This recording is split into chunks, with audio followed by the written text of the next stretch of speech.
આગળ વાત કરીશું યુદ્ધમાં શું આવશે કાયમી શાંતિ તેની વિગતો કેટલીક આ બિગ વોલ પર અમે આપને બતાવવા જઈ રહ્યા છીએ હોર્મુઝ પર જ્યાં બારૂદી હુંકાર અત્યારે મચ્યો છે અને તમામની વચ્ચે યુદ્ધમાં શું હવે આવશે કાયમી શાંતિ કારણ કે જુઓ અમેરિકાના રાષ્ટ્રપતિ ડોનાલ્ડ ટ્રમ્પ દ્વારા જે દાવો કરવામાં આવ્યો છે અને આ દાવામાં કેટલો દમ કારણ કે તેમના દ્વારા જે કહેવામાં આવ્યું કે ઈરાન યુદ્ધ જલ્દી જ સમાપ્ત થઈ શકે છે આ સ્પષ્ટપણે કહ્યું છે ડોનાલ્ડ ટ્રમ્પે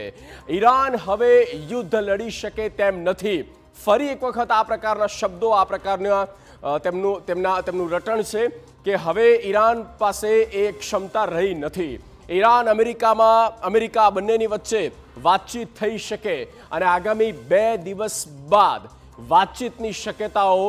બની રહી છે અને લાગી રહ્યું છે કે વધુ એક વખત મધ્યસ્થી પાકિસ્તાન દ્વારા થશે ઇસ્લામાબાદમાં આ બેઠક મળી શકે અને બંને દેશો યુદ્ધ વિરામને આગળ વધારવા મુદ્દે પણ સહમત આ એક